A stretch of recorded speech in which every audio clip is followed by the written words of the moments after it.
My name is Marceline Holloway. I am 57 years old. I worked 32 years at the post office. I raised one son. I thought my life would slow down into quiet days and small pleasures like a warm bowl of soup and the sound of birds on my porch. I was wrong. It happened at lunch. The soup had been on the stove for an hour. I had simmered the bones and carrots and a little chicken. I tasted it, and it felt soft, like a memory. I walked to the table with the ladle, and Cairo looked at me like I had done something wrong. He was 32, tall, shoulders like a man who had carried too many things for too long. He had been living with me for 3 years since his job fell apart and since his father died. I thought we would mend each other.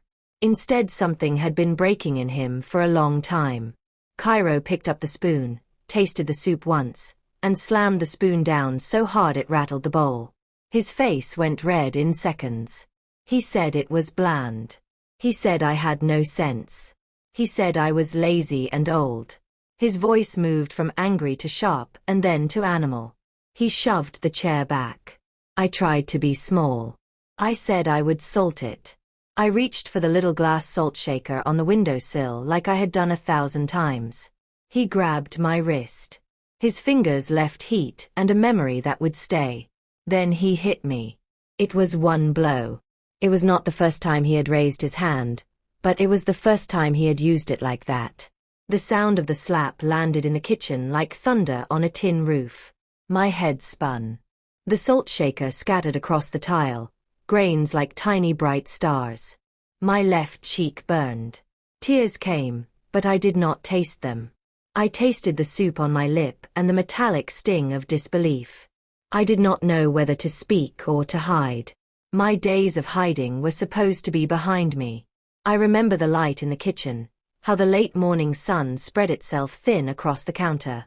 I remember the old radio on the shelf, playing an old hymn my mother had hummed when I was a child. I remember the photograph on the refrigerator of a younger me and a young man with my eyes and my husband before the sickness. I remember Cairo's hands, the way his fingers trembled when he pulled away. He left the room like he could not stand the sight of me. The front door banged hard enough to make the windows shiver. I sat on the chair and felt the world change shape around me.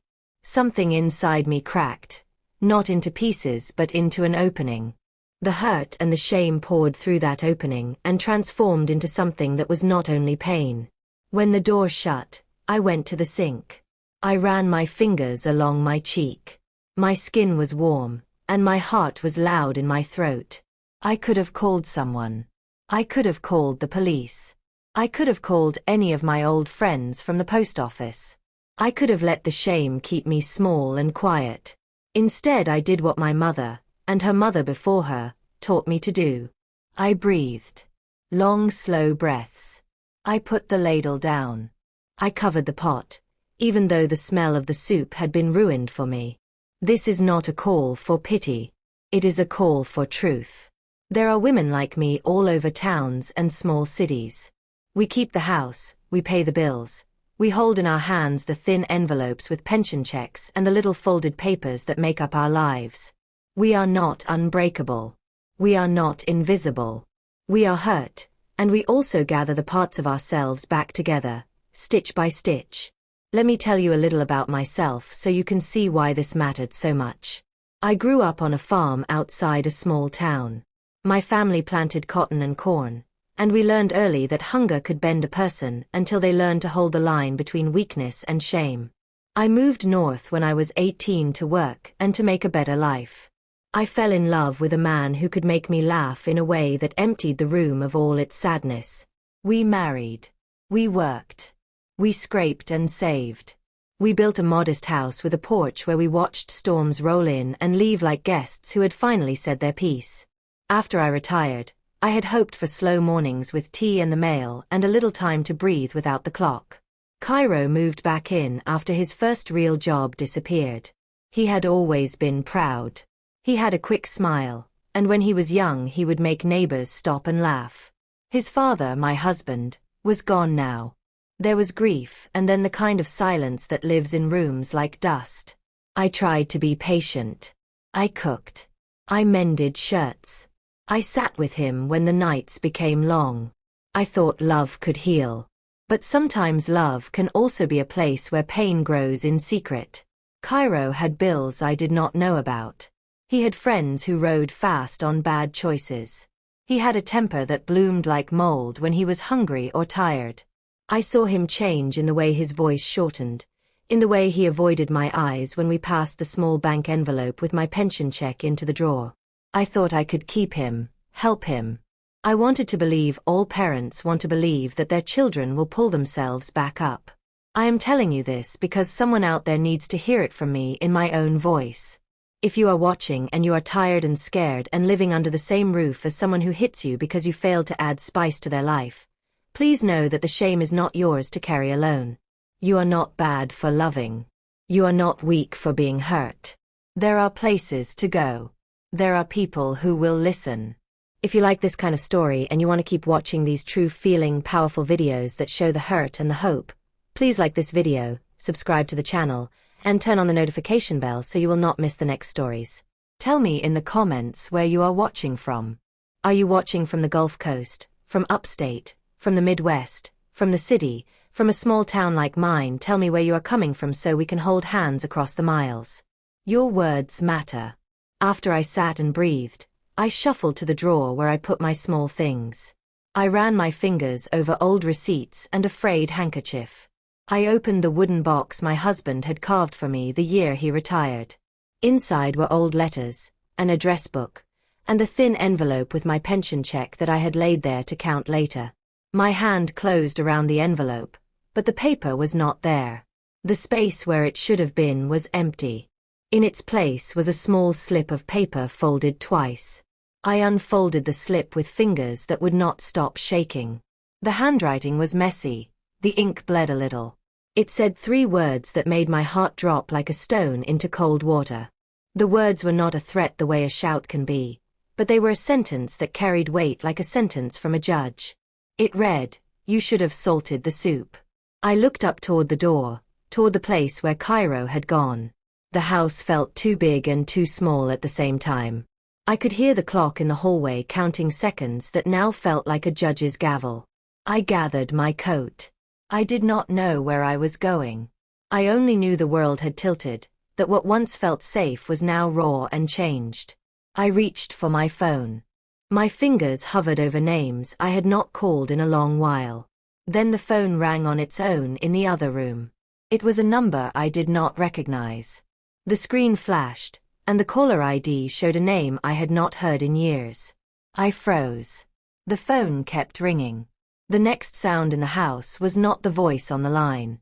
It was the sound of footsteps outside my window, soft like rain, but steady. I walked to the window and pulled back the curtain just enough to see the road. There on the porch, in the pale light, stood a man I thought I had not seen in 25 years. He was thin and older, but he had the same eyes as the man in the photograph on my refrigerator. He held something wrapped in brown paper. My heart forgot how to beat for a second. I stepped back and the kitchen room seemed to shrink around me. The phone stopped ringing. The clock kept time. My knees felt as if they might give out. I did not know whether the man on the porch had come to help or to harm. I did not know whether Cairo would return a storm or a confession. I reached for the door and for the small courage that lives inside women who have been knocked down but not yet broken. I opened the door and the man looked at me the way someone looks at a truth they have waited a lifetime to tell. He said my name, and the sound of it pulled a memory from a place I had not visited in years. He said, "Marceline, you do not remember me, do you?" And then the porch light flickered and went out. The porch light stayed off, leaving the man's face half covered in shadow. For a moment, I felt like the house itself was holding its breath. I gripped the edge of the door, steadying myself. My cheek still stung from the slap Cairo had given me, but the sting of fear was sharper now. The man stepped a little closer, careful, like he knew he might scare me if he moved too fast. He said, "It's me. My name is Arlo Reddick. I knew your husband. A long time ago. Arlo Reddick." The name came to me like a soft echo, something from my 20s, from those wild years when I kept a little part of myself locked away so I could survive. Arlo had been a friend of my husband's when they were young men working in the freight yard. He had disappeared, just vanished one summer without a trace. I remember my husband telling me once, "People run when they carry too much." I never thought I would hear that name again. Arlo did not smile. He waited, polite. In his hands was a brown paper parcel, tied with twine. He held it with both hands like it was something delicate. I whispered, "I remember you. But why are you here?" He looked over his shoulder once, checking the road, and then leaned in just enough to keep his voice low. "I came because someone needs to tell you the truth before it's too late. Your husband left something behind. Something your son found." My stomach tightened. I held the door a little closer to my body like a shield. The wind moved across the yard, making the porch boards creak. I could smell the faint scent of old tobacco in Arlo's clothes. I stepped aside and let him in, even though every part of my body wanted to lock the world out. But there was something in Arlo's voice, something worn and honest, like he had spent years carrying words that had nowhere to go. He walked in slow, careful, and sat in the chair across from the kitchen table. The brown paper parcel sat between us like a quiet secret. He nodded at my cheek. "Did he do that to you?" I did not answer. Shame makes the mouth heavier than any pain. Arlo nodded like he already knew. He said, "Marceline, you need to listen. What your son did to you today, that didn't start today. It started years back. He got himself mixed up in something your husband left behind." My breath caught. My husband had been a simple man, soft-spoken, hard-working. His life had been bills, porch evenings, old gospel songs, and the quiet love he had for his family. I could not imagine him leaving anything dark behind. Arlo untied the twine on the parcel and slowly unfolded the paper. Inside was a small wooden box, older than the one I kept in my drawer. The wood was darker, the grain rough, and there were initials carved into the top. HH. My husband's initials. Arlo pushed it toward me. "This box was taken out of your house years ago. Your son found it when he came back to live with you. And he opened it." I touched the box with 2 fingers. It felt warm, like it had been waiting for hands to return to it. My heart raced, not because of what might be inside, but because Arlo's voice carried truth. And fear. Arlo said, he didn't know what he was looking at. He still doesn't. But someone else does. And they are coming for it. And for him. Cold air wrapped around me even though the kitchen was warm. I asked, "Coming for Cairo, why?" Arlo rubbed his forehead. "Your husband was not just a freight yard worker. He was helping people back then. People hiding from bad debt collectors. People running from the wrong men. He took something from them. Something they wanted back. He kept it in that box. But he never told you because he didn't want you involved." I stared at the box like it might burst open. Arlo continued, "A few months before he died, he came to see me. He was afraid. He asked me to watch from a distance, just in case anything ever happened to you and your boy. My husband. Watching over me even after death." My throat tightened.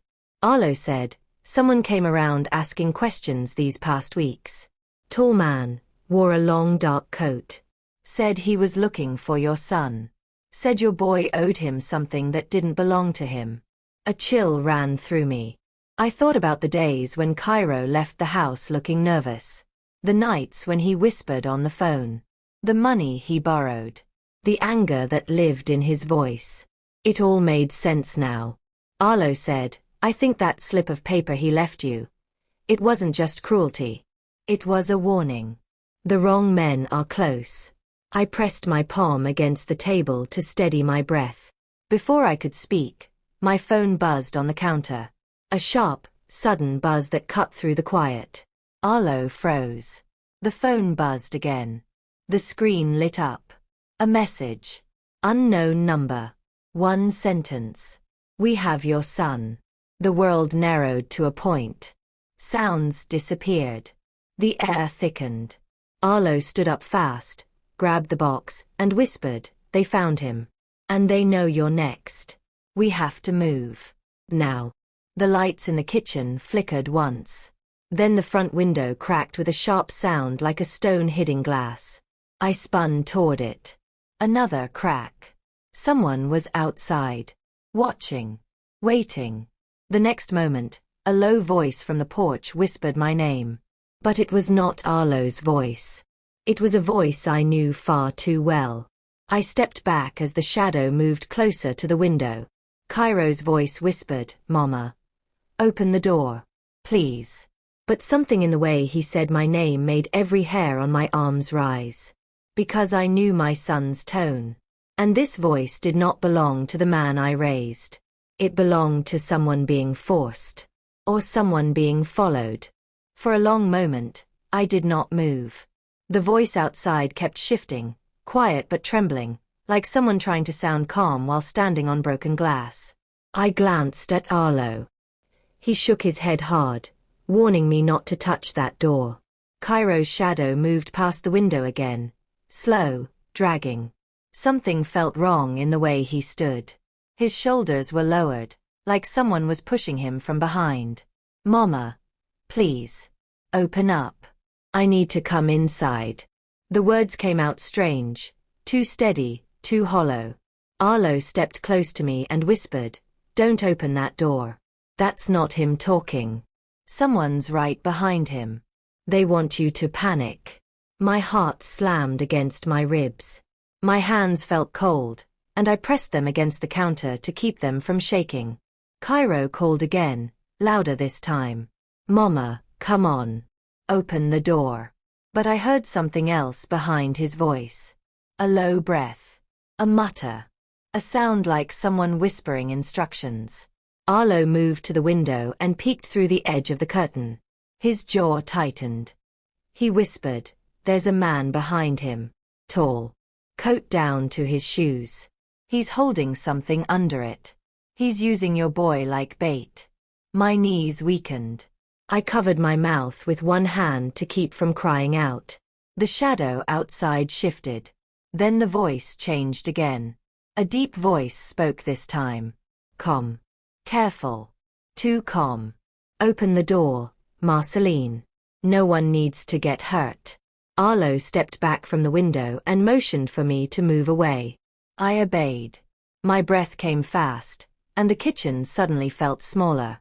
Cairo spoke again, but this time his voice cracked. "Mama. Please. Please do what they say." I had never heard my son sound like that. Not even when he was a child afraid of storms. His voice was thin, breaking, crushed under fear.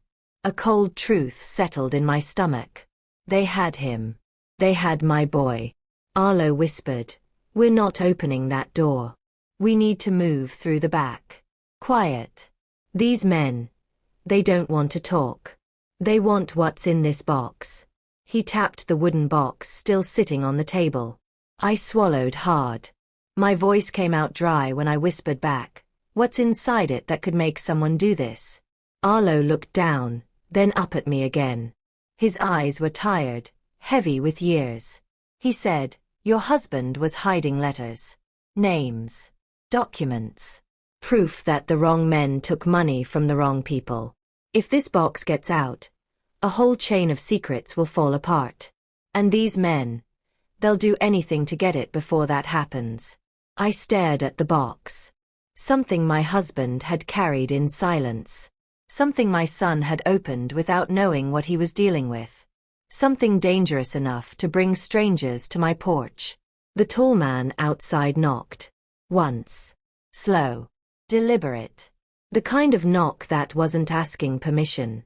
Arlo whispered, "We're leaving. Now." He grabbed my hand and pulled me gently toward the back hallway. My legs struggled to keep up. My body felt heavy, like fear had settled into my bones. But before we reached the back door, the front door shook violently. A hard kick. Then another. I flinched. The house seemed to shake with each blow. Cairo cried out from the porch, "No. Don't. She's not the one you want. My son. My only child." caught in the middle of something he never understood. Arlo dragged me toward the back door.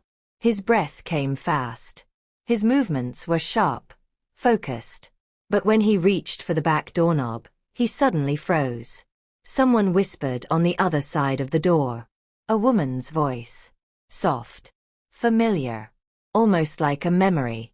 "Marceline, open this door for me." I gasped. It was my sister's voice.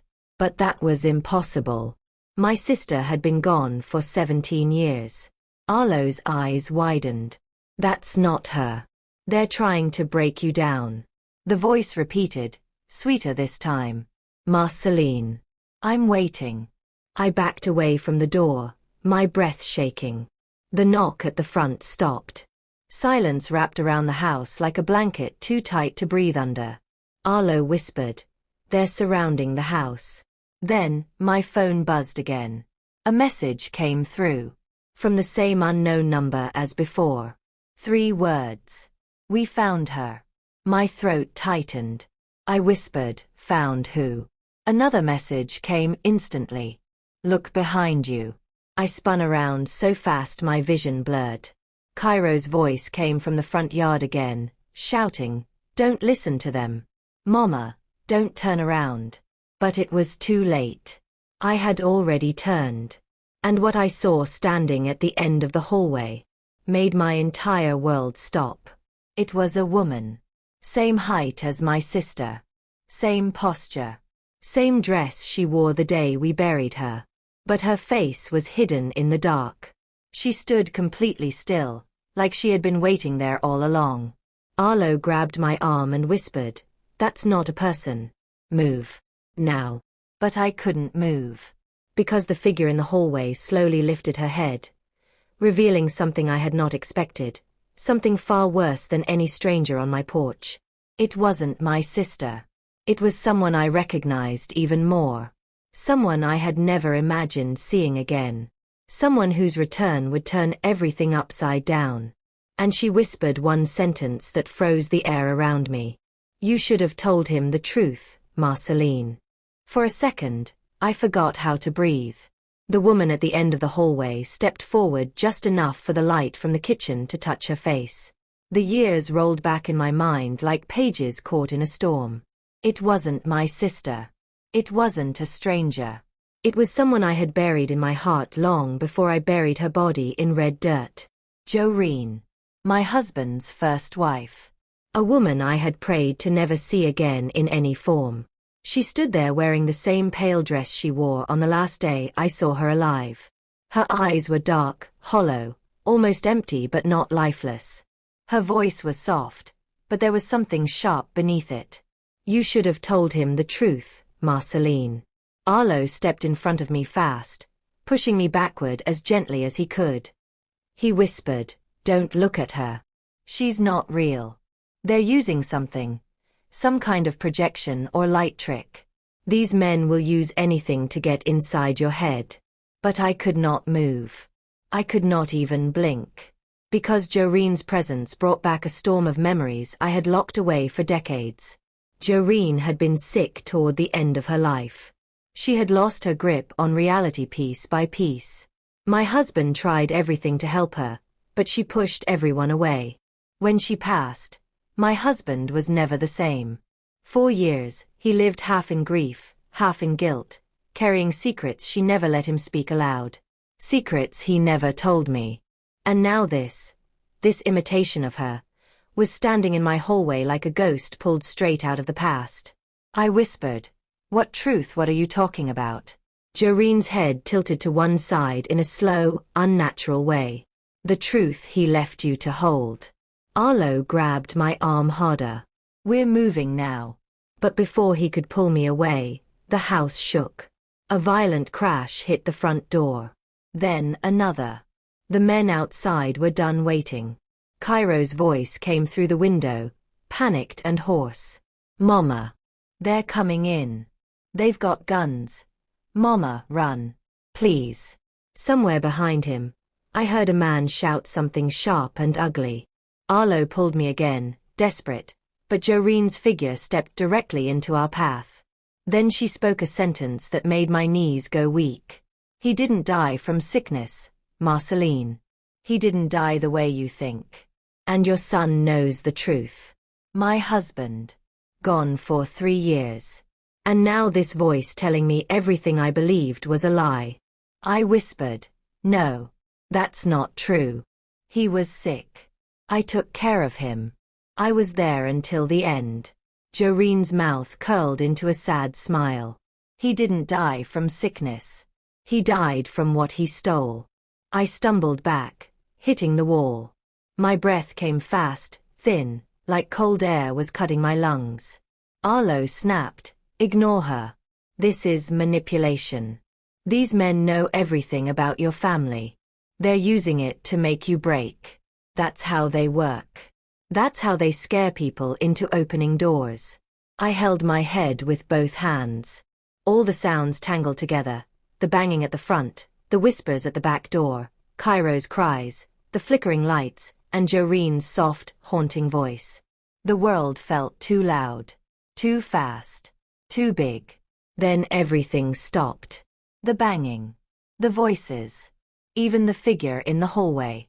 Silence fell over the house like a heavy blanket. Arlo froze, listening. We heard footsteps on the porch. Slow, heavy. Then a knock. Just once. Soft. Controlled. A voice spoke through the door. Calm. Cold. Certain. Marceline Holloway. Open the door. We don't want you. We want the box. Hand it over, and your son walks away alive. My knees almost gave out. Arlo held me upright. The voice continued. You have 10 seconds. Arlo whispered fast. Listen to me. We can't run through the back. They're there. We can't open the door. Your son won't survive that. We need another way out. A quiet way. A small way. You said there was an attic entrance somewhere? I blinked, confused. My thoughts were scrambled. Then it hit me. Yes.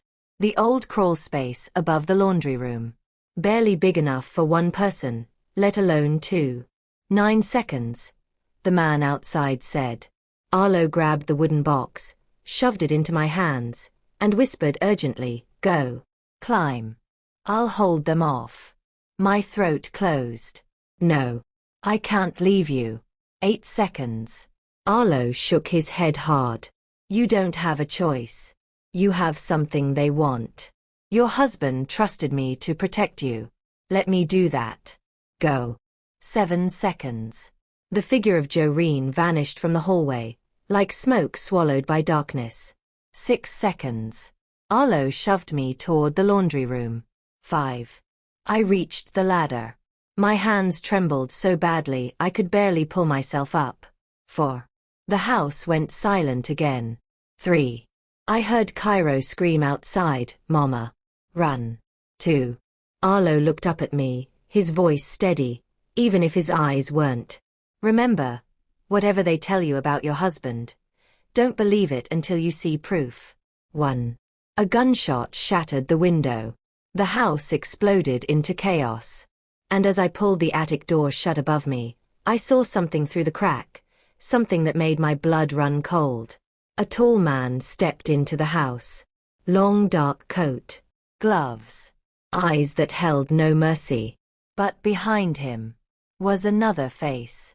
A face I recognized. A face I thought was long gone. A face I never imagined would walk through my door with a gun in his hand. Someone who should have been dead. Someone connected to my husband's past. Someone whose presence meant one thing. Everything I believed about my family was a lie. From the attic crawl space, I pressed my hands over my mouth to keep from screaming. The boards under me were rough and cold. Dust filled my nose. The only sound was the chaotic thundering of my own heartbeat. Below, the front door hung open. Heavy boots thumped across the floor. Men talking in low, clipped voices. Something dragged. Something groaned. Something crashed. Then I heard him. The one man I thought would never return. The man I believed had been buried years ago. His voice cut clean through the noise, smooth but sharp like a blade wrapped in silk. Move him away from the window. I don't need the neighbors getting curious. My husband's brother, Dorian Holloway. A man who had vanished 20 years ago after getting mixed up with loan sharks, fake land deals, and a string of disappearances in 3 counties. The police had told us they believed he'd been killed. My husband never spoke his name again. But there he was, standing in the ruins of my kitchen. Alive, breathing, and more dangerous than ever. I clutched the wooden box to my chest. It felt heavier now, as if it knew what was coming. Below me, Arlo groaned. Someone kicked him hard. One of the men said, "He had the box earlier. He hid it. Search the house." Another voice snapped, "If you can't find it, tear the place apart." Glass shattered. Cabinets slammed. Chairs overturned. Arlo coughed and forced out one sentence. "You'll never get it." Dorian laughed. That same laugh I heard the first time I ever met him. Charming at the surface, poisoned underneath. "Oh, Arlo. Still playing hero? After all these years? You should have stayed gone." Then footsteps approached my laundry room door. Right under the attic opening. I froze. The ladder shook. A man muttered, "Check up there." I shut my eyes. My breath stilled. My fingers tightened around the edges of the box until they ached. But before the ladder could be pulled down, another voice barked, "Not yet. Bring the boy first. He knows where she hides things." My son. Cairo. A door slammed outside. Boots scraped across concrete.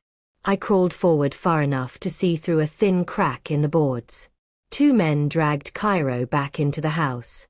His face was bloody, swollen. His shirt torn.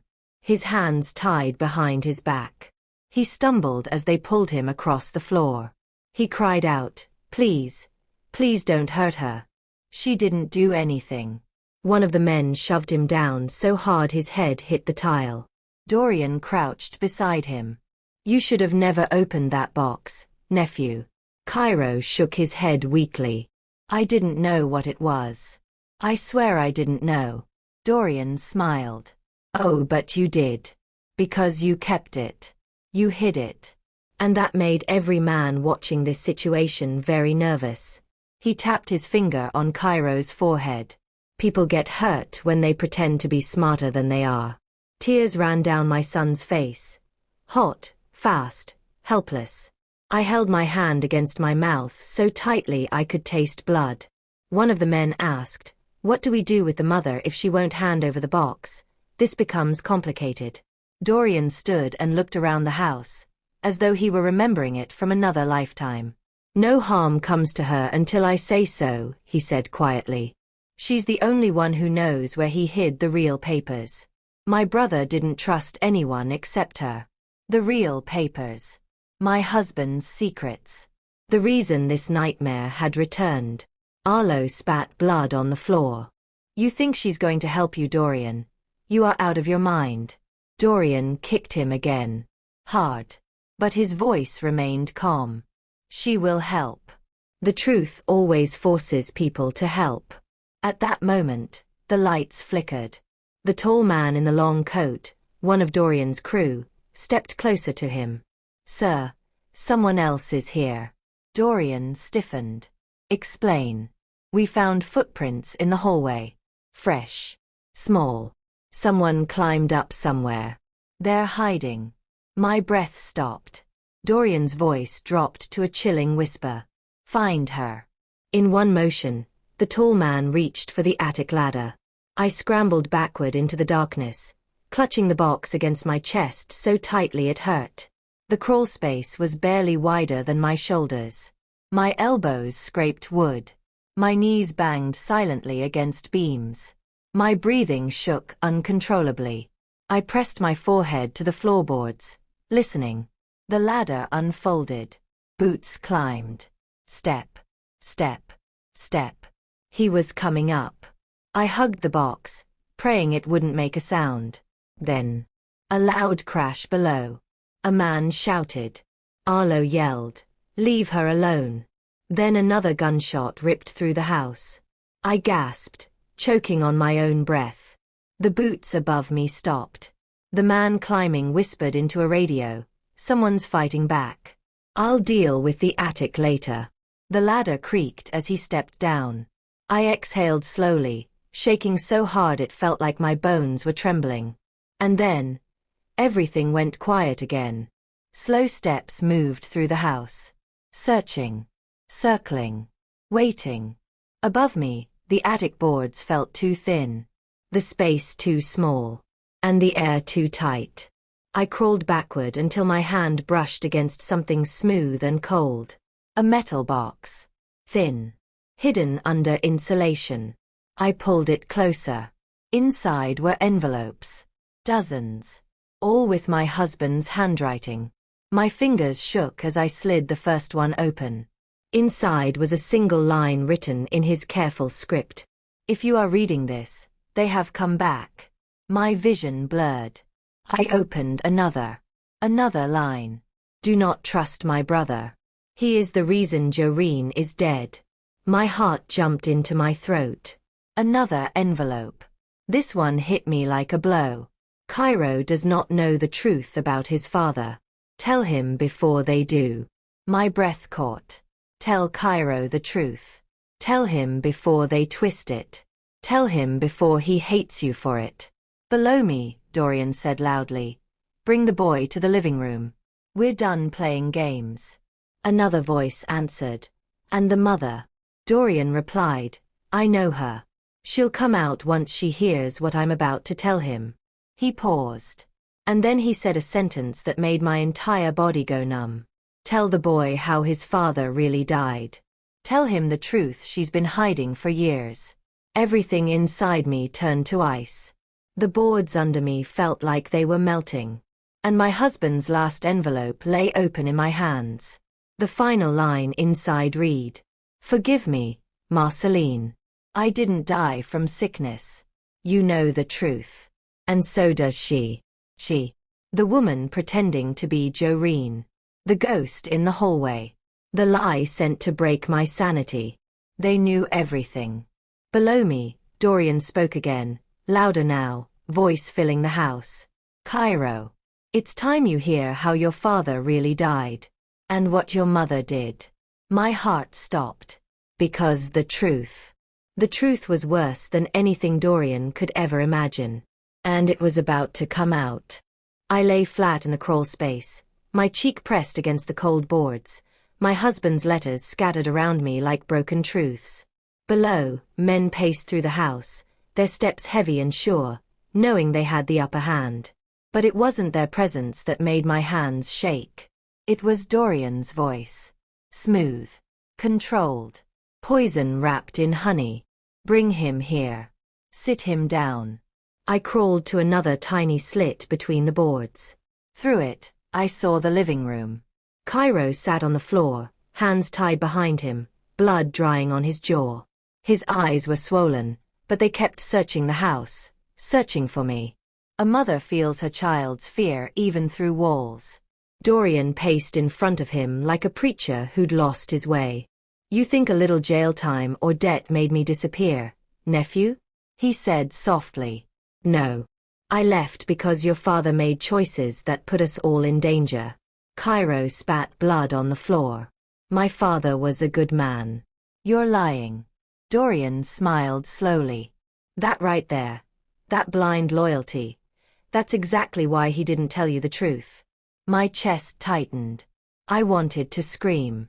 But the attic held my voice hostage. Dorian crouched, face close to Cairo's. "Your daddy may have played the quiet, humble family man. But the truth is, he stole something from the wrong people. Something big. Something that ruined lives. Doreen's included." Cairo's face twisted in confusion. "My father didn't even talk about her. She died from..." Dorian cut him off. "She didn't die from illness, boy. Your father caused it." My heart slammed so hard it felt like the floor under me shook. Cairo whispered, No. No, he wouldn't. Then Dorian said the words I had feared all night. Ask your mother. Ask her what really happened the night Joreen died. She was there. Cairo's head snapped up. He looked toward the ceiling like he knew exactly where I was hiding. His breaths turned ragged. Mama. Mama, what is he talking about? Tears burned behind my eyes. The past had claws, and now they were coming for both of us. Dorian continued, pressing harder. Your father stole documents, names, money, and Joreen found out. And when she tried to go to the police, that's enough. Arlo's voice cracked through the room like lightning. He pushed himself up from the floor despite the beating, holding on to the edge of the couch to stay upright. Dorian laughed. You're still trying to protect a family that ain't yours.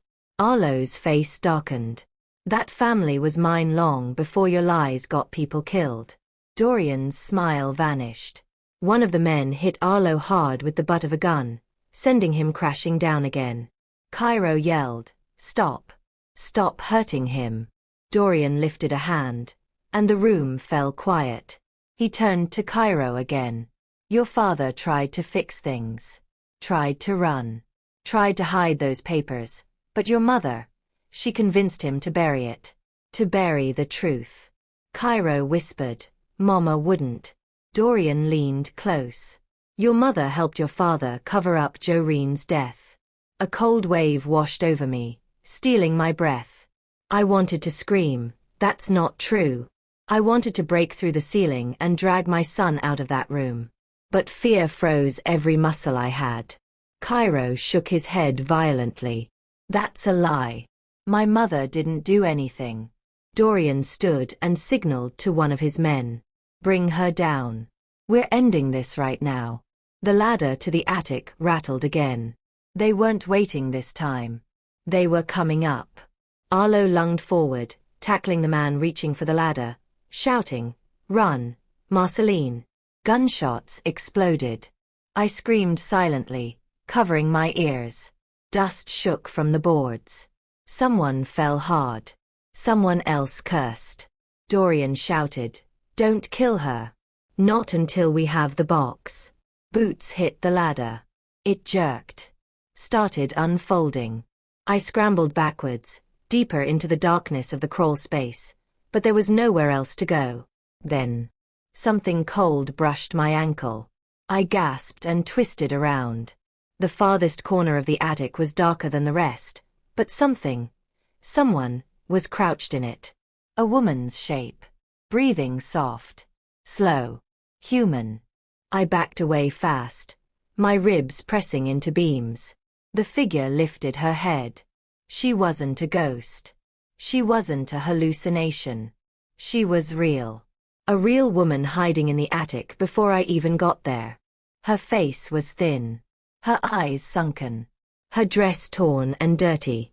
But her voice was steady when she whispered, Don't scream. I'm not here to hurt you. My throat tightened. Who are you? She crawled closer, her hands trembling. My name is Leanne. I searched her eyes for truth. Why are you in my attic? She swallowed hard. Because they locked me up here. Because I know the truth about your husband. My heart stopped. Leanne whispered again, voice trembling with fear. And if they find me, they'll kill me. Just like they killed Joreen. The ladder creaked below. Men were coming up. I stared at the strange woman hiding inches from me. My pulse thundered, my breath thin, my mind racing. And then, she whispered something that shattered the last pieces of the world I thought I knew. Your husband didn't steal from those men, Marceline. He was trying to protect you. Protect me from what? Her voice broke. Protect you. From his own brother. The crawl space felt smaller by the second. The walls pressed in. Dust floated in the dim light. Below us, the men stomped through the house, yelling orders as the ladder clattered against the floor again. They were coming up. Any moment now. But Leanne, thin, shaking, dirt smudged across her arms, leaned close to me like someone desperate for their last chance to be believed. Her voice was barely above a whisper. Your husband wasn't the criminal, Marceline. It was Dorian. It was always Dorian. My breath hitched. Everything inside me twisted. I had suspected pieces, but hearing it spoken aloud made the truth feel alive, sharp, unavoidable. I whispered shakily, "What do you mean protect me from what?" Leanne's eyes brimmed with tears. "From what your husband found out. From what Dorian did to Joreen." Before I could speak, the ladder shook beneath us. A man's voice shouted. I heard movement up there. We crawled back into the darkest corner of the attic, my heart pounding so hard it hurt. I clutched the wooden box to my chest, the one holding my husband's hidden letters, his final truths. Leanne pressed her hand against mine. "Listen to me," she whispered fast. "I was Joreen's nurse. I was there the night everything happened. Your husband didn't cover up anything. He saved you. He saved Cairo. He saved everyone he could. Until they came back." A loud slam echoed below. Arlo groaned again. Cairo yelled for them to stop hitting him. I almost climbed out right then. But Leanne squeezed my wrist. "They want you because they know you're the last person he trusted," she said. "And because there's something in that box that could destroy Dorian's whole operation." My voice trembled. "Why didn't my husband tell me any of this? Why hide it?" She shook her head slowly. "Because he didn't want you living in fear. And because he thought Dorian was dead." I closed my eyes, pain slicing through my ribs. Leanne swallowed hard. Her hands shook. The night Joreen died, she didn't die from sickness. She discovered money Dorian stole. Money meant for families in that old housing program. When she confronted him, he poisoned her. Slow, quiet, painful. He made it look like her illness got worse. I covered my mouth to stop the gasp from escaping. Leanne continued, voice breaking. "Your husband found the truth too late. He tried to take Joreen to the hospital, but she died in his arms before he could. Dorian threatened him. Said if he exposed the truth, he would hurt you and the boy." My stomach dropped. Everything went blurry. "Your husband stole the documents," Leanne whispered. "Not to use them. Not to sell them. But to bury Dorian's power. To keep you safe." I shook my head, tears dripping onto the wooden boards below me. Leanne whispered, "He left everything in that box. And he trusted you to know when to use it." I looked down at the letters in my lap, fingers trembling, and whispered, "He should have told me." She nodded sadly. "He couldn't. It would have put a target on your back. Just like it put one on his." Below us, Dorian's voice echoed through the house, furious and cracking. "Find her. Tear this place apart if you have to." My blood froze. He continued, shouting. "She thinks she knows what happened that night. But she doesn't know the full truth. She doesn't know what her husband did after Joreen died." Leanne looked at me, fear tightening her jaw. "Don't listen to him," she whispered. "He's going to twist everything. That's what he does." Below, Cairo shouted, "Stop lying about my father. He was a good man." Dorian laughed, cold enough to freeze the walls. "A good man doesn't bury the truth," he said. "A good man doesn't cover up a death. And a good man doesn't leave his wife with a lie she can never escape." Leanne grabbed my hands. "Your husband didn't cover up the death. He covered up the murder. And he spent the rest of his life trying to protect you from the man who caused it." Then she paused, her voice dropping into a low, trembling whisper. "And Dorian knows you have proof that can put him away forever." Another slam below. Something heavy fell. A man shouted, "I found footprints near the attic door." Leanne stiffened. "They're coming." I wiped the tears from my cheeks. My breath steadied, not because fear left me, but because something else rose up inside me. Resolve. My husband had lived his life carrying a secret that wasn't his sin but his burden. He had protected me, even when I didn't know I needed protecting. Now it was my turn. The ladder creaked again. Boots. Voices. Closer. Leanne grabbed my arm and pointed to the far back corner. There's a small drop panel. It leads to the old vent crawl. You can fit through it. I can't. You have to take the letters. You have to run. My voice cracked. I can't leave you. She shook her head firmly. You have to. If they get you, all of this was for nothing. Your husband died trying to give you a chance. I reached for her hand, but she pushed me away. Go. The ladder unfolded fully. A man grunted as he began climbing. Leanne shoved me toward the vent. Go, Marceline. Now. I crawled fast, shoving myself into the narrow metal tunnel, scraping my elbows and knees. I pulled the box behind me. The panel shut quietly. Then, a shout. There's someone else up here. A gunshot exploded through the attic. I covered my mouth to stifle a scream. Leanne cried out once, short, sharp, and heartbreaking. Then silence. Boots thundered across the boards. She's not here. Find the old woman. She couldn't have gone far. Tears poured down my face as I crawled through the tight vent, the darkness swallowing me whole. My breath shook. My ribs hurt. My heart burned. I whispered to the darkness, to my husband, to Leanne, to myself. I won't let them get away with this. The vent opened to the outside, behind the house, near the old rusted air conditioning unit. I pushed myself out, collapsing onto the cold ground. Men were circling the house. Dorian shouted orders. Cairo screamed my name again. Arlo groaned, struggling to breathe. But I kept low. Quiet. Moving through the shadows with the box clutched to my chest. Then I heard Dorian's voice echo through the broken window. If she wants her son to live, she'll come to me. And when she does, I'll tell her what her husband confessed before he died. My blood ran cold. Because he wasn't lying. There was one more secret. One my husband never wanted me to know. And Dorian was about to use it to destroy everything I had left. I crouched behind the rusted air conditioning unit, the night air cold against my skin. My breath rose in small clouds.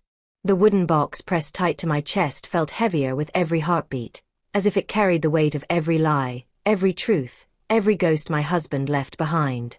Inside the house, Dorian barked orders. Men tore through rooms, overturning furniture, searching every inch for me. Cairo shouted my name until his voice cracked. Arlo groaned, still fighting to stay conscious. The house I built with my husband, the home I cooked in, prayed in, raised my son in, had become a battlefield. I wiped my tears and whispered, I'm still here. I'm not done.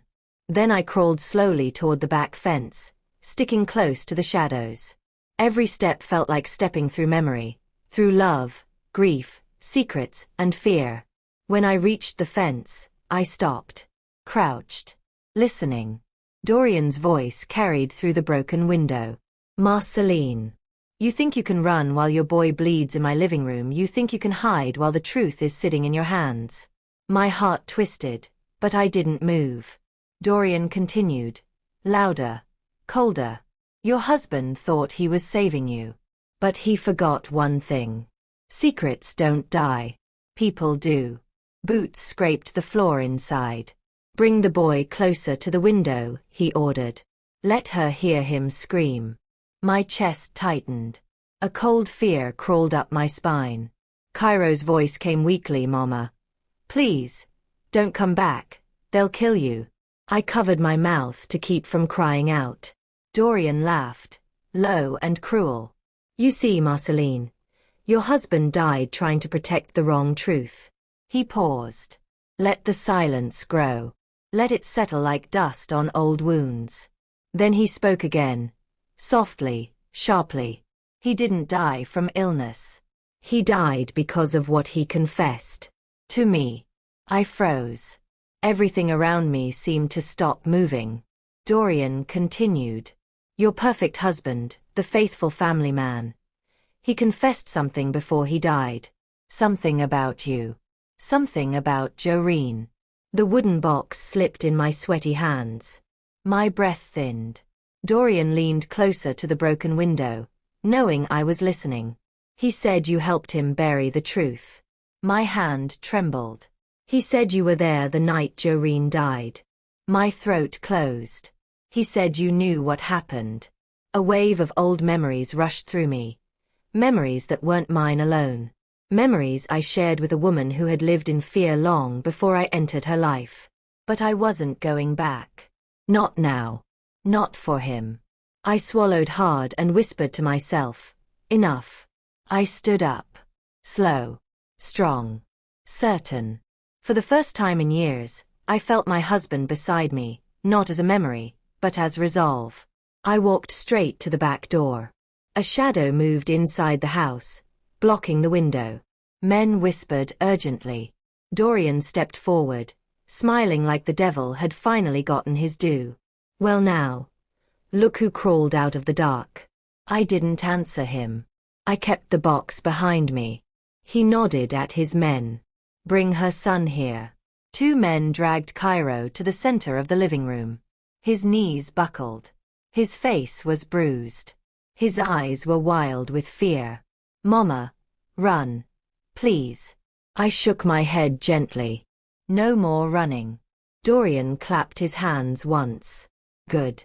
Now let's finish this. His men circled the room. Arlo lay slumped against the wall, breathing but weak. Dorian stepped closer to me. Let's talk about your husband's last words. I shook my head. Not you. Me. He frowned. I turned to Cairo. My son. My life. Baby. I need you to listen. You need to hear this from me. Not from him. Dorian rolled his eyes. Here we go. I ignored him. I knelt beside Cairo, holding his face gently. Your father did not kill Doreen. Your father did not poison her. Your father did not hide a murder. Cairo's lips trembled. Then why is he saying? Because he's lying, I said, loud enough for the whole room to hear. Dorian chuckled. You really think? I cut him off. Doreen died from the poison Dorian gave her. Because she found out he was stealing money from families in that community program. She tried to expose him. And he silenced her. Every man in the room stiffened. Dorian's smile slipped. I continued, my voice steady, despite the tears. Your father loved Doreen. She was sick, yes, but she didn't die from that. She died because Dorian made sure she never spoke again. Cairo's eyes widened. He looked from me to Dorian. Dorian sneered. You have no proof. I opened the wooden box. Pulled out the letters. Pulled out the documents my husband hid. Pulled out the nurse's written testimony, signed by Leanne. Pulled out the ledger showing Dorian's thefts. Then I read the last line from my husband's final letter. If they ever come for you, show this to the world. It will save our son. It will save everything. Dorian's face twisted. His men began looking at each other. Doubt spreading. Fear rising. Arlo coughed, smiling through the pain. Looks like your brother beat you one last time. Dorian snapped. Shut up. I stood tall, holding the letters in one hand, steady as a judge. If you kill me, this goes to the police. If you hurt my son, this goes to the press. If you run, these men will know you lied to them. One of the men stepped back. Another lowered his gun. A third whispered, Boss. Is this true? Dorian's jaw clenched. He raised his gun and aimed it at me. That's enough, he said. All of you stand down. She's lying. She's. Click. A gun cocked behind him. No one moved.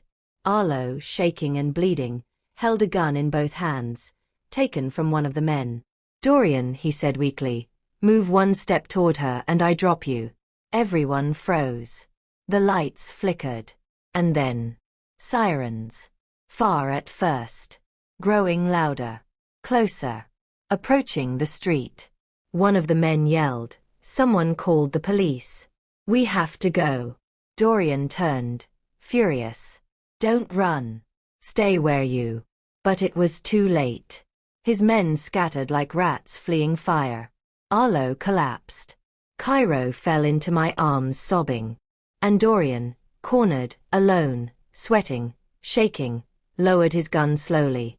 He looked at me with a twisted half-smile. You think the truth saves you, Marceline. You think this ends me. I stepped forward, eyes unblinking. The truth doesn't end you. Justice does. Red and blue lights spilled through the broken windows. Officers stormed the house.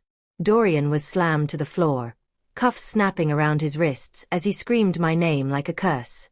Cairo clutched my waist. Arlo whispered, "You did it. Marceline. You really did it." And as the last of the men were arrested, the last lie unraveled, the last shadow lifted, I finally breathed again.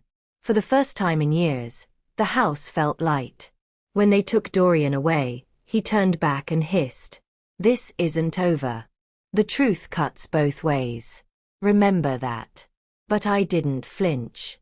Because I finally understood what my husband wanted me to see. Truth is the only thing that survives. After the officers cleared the room and Cairo's restraints were cut loose, I held him tight. He buried his face in my shoulder like he was 5 years old again. I kissed his hair and whispered, "We're going to be okay. We made it." He whispered back, "Mama. I'm sorry. I'm so sorry." I closed my eyes. The pain. The love. The loss. The truth. Everything flooded through me. But I held him tighter. Later, when the officers took our statements and Arlo was loaded into the ambulance, I stood on my porch, looking at the sunrise. Light spilled across the yard, warm and gold. I opened my husband's final letter. One last line sat at the bottom. "You are stronger than any storm. And when the day comes, walk into the light, Marceline. Don't look back." So I did. If you enjoyed this story and want more powerful emotional stories like this, make sure you like this video, drop your thoughts in the comments, tell me where you're watching from, and subscribe to the channel so you never miss a new story. The truth matters. And so do you. I looked straight ahead. I stepped into the light. And I didn't look back.